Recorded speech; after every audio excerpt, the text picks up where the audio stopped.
Hey guys, so I found a somewhat decent mic, and hopefully you can't hear the remnants of that playing behind me. We're going to take a look at a game called Songbringer. This game has just been released. It's a little indie title for PlayStation 4, and I think it's for other consoles and PC too.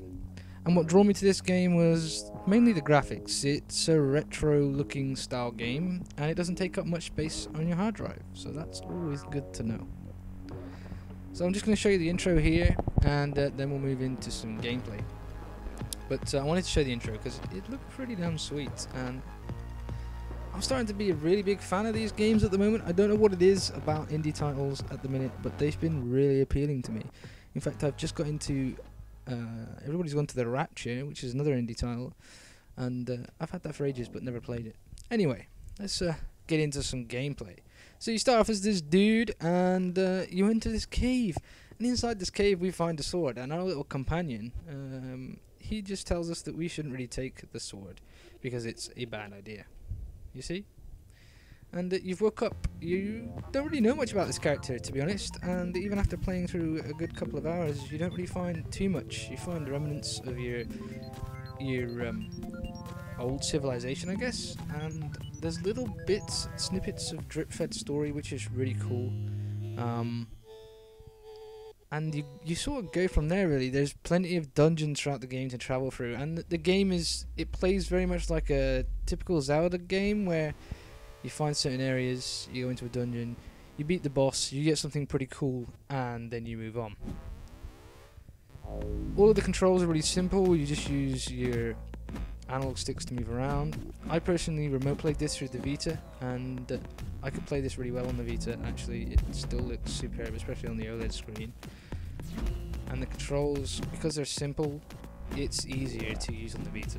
There's some games on the Vita where you remote play, the controls are messed up because you don't have clicky R2 and L2s, but when you've got little indies like this, they don't really use those buttons. They only utilize maybe 8 of the face buttons, and that's pretty much it. Sometimes the triggers, but sometimes they don't even use the triggers, and sometimes, if they do, it's the same button that was there before.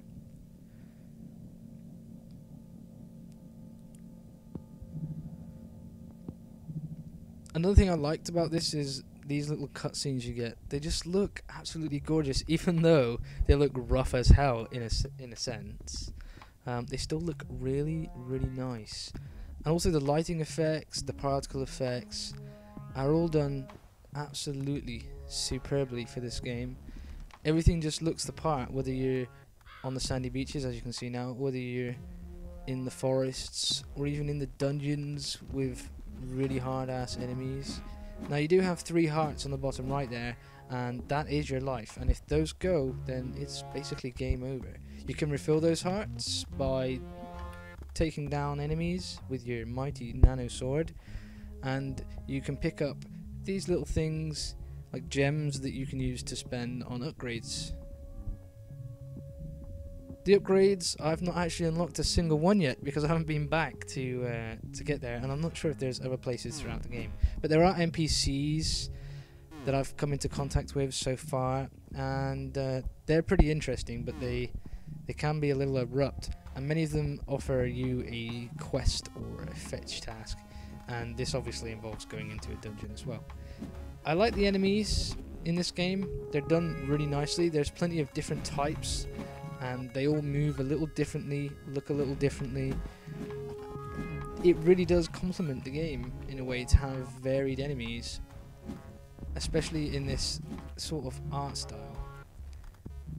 Now the other thing I play games for is of course the soundtrack, and the soundtrack in this game is so far absolutely awesome. I've really enjoyed listening to the game. In fact, you could put this game down and just listen to it because it sounds that good.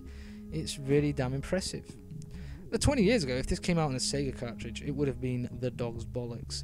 Nowadays, obviously, people are all graphics whores, and all they want are great visuals, great stories, great gameplay, which is inevitably what everybody wants. But games like this still provide that. I mean, to me, these visuals are pretty gorgeous, but to some people, this will look like shit. I don't understand why, because if you look at all the detail involved, from the way the flames are right there, the way the light's beaming down, the little particle effects coming down the screen, every little inch of this scene here has so much added extra detail that makes it unique and gives it a really great atmosphere. So it just proves you don't need to be a AAA title with a great team. For example, Bioshock was a game that gave atmosphere and a sense of being, and also gave you morality choices. But you don't need those graphics. You don't need a big team to create something amazing. You can create something like this, which is also amazing on a much smaller scale with a much smaller team, and it still looks, feels, and plays fantastic. So guys, this is a look at the Songbringer. And obviously this is pre-recorded footage, whereas usually I do this on the fly, but I've been having some technical difficulties lately, so I'm having to do it pre-recorded. Personally, I think you should go and check this game out. I think it's really, really cool. It looks great, it sounds great. So far the story has been really engaging, and every little detail in this game is just superb. It's really, really well crafted. So if you can check this out, guys, please do. It doesn't help me out, of course, but it will help the developers out, and it's definitely worth playing through. I hope you enjoyed this video, guys. If you did, hit the like button. If you don't like these kind of videos and you prefer my pocket chip stuff and other tech stuff, that's fair enough. Hit the dislike button. And of course, if you want to see more of any of the stuff I do, then please slap the subscribe button below. Thanks again for watching.